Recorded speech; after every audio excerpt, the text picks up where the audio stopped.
All right, this is my first superintendent spotlight, and I wanted to say thank you to Miss Deidre Thompson for coming in and being my first interviewee. And the reason that I have asked Miss Thompson to do is not just because she's a phenomenal teacher, but she, if I'm not mistaken, I saw this weekend where the elementary academic team won district. Am I correct in that? Yeah. All right. If you don't care, tell me. Who's in our district? Who do we compete against in the academic team?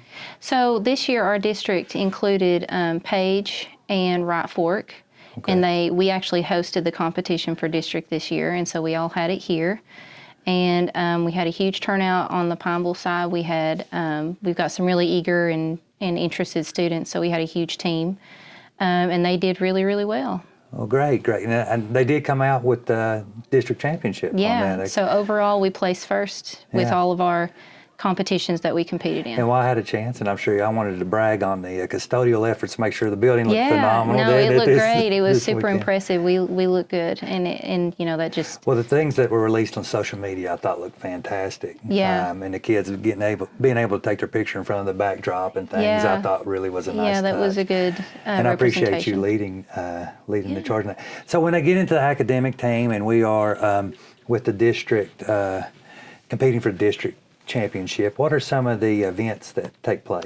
So the main event I think most people kind of associate with the academic team is quick recall, where it's like a Jeopardy style. And they have the buzzers? Yeah, they buzz in, they're asked questions.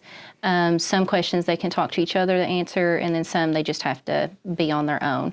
But it is like a team effort, so that they have teams of 4 at each time, and they play 2 rounds of 15 minutes each, and then after that they move on to the next round if they win. But this was a double elimination bracket, so we got to play several times.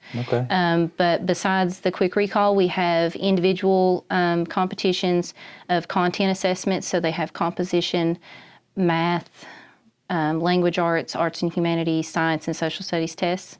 And then there is another team effort of 4 players, and it's called future problem solving. And so there were a lot of events that took place. And so ultimately we placed second in quick recall, but with all of our placings in all the other competitions, we overall came out as... We accumulated enough points to get the championship.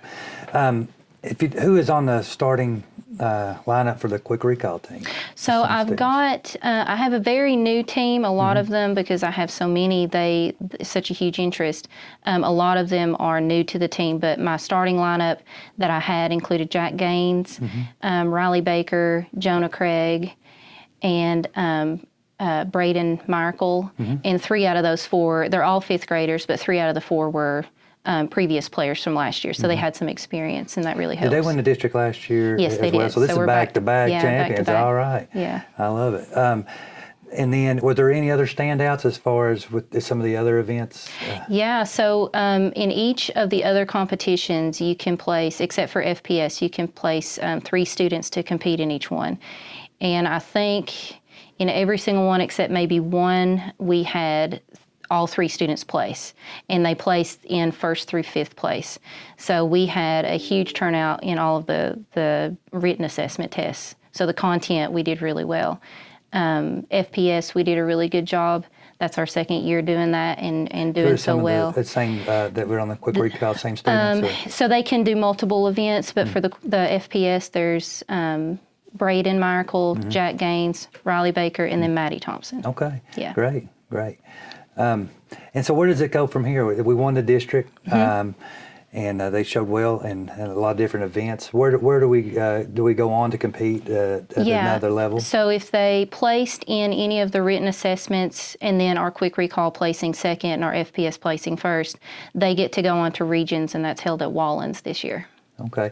And what all schools, how far does that go as far as regions? Does it go to Laurel County, or is it like Knox County, or just Harlan and I think Bell it's County? More like the Harlan and Bell County region. They've redistricted a lot this year, so but it includes a wide variety. All of the schools that competed on Saturday in this area, if they move on, they'll be there at Wallens as well. Well, That's all the questions I had. If you want to add anything, but I just wanted to say and take the opportunity to say that I appreciate your efforts. I know with coaching it's difficult, and sometimes you don't get the you don't. You're sort of the person behind the scenes. You don't get what that you deserve. And I know it's not about that, but I know it takes a lot of effort. And I've seen you all over there practicing, and this is after school. It is. And those kids staying after school and working together, and it was very impressive. And then to see the release in social media and the sort of the school building, all the employees come together to make sure that we had a real nice showing in our building. And then the kids to perform as well as they did. I just think it's a big success for our school, and I just wanted to take the opportunity to say I appreciate you leading that.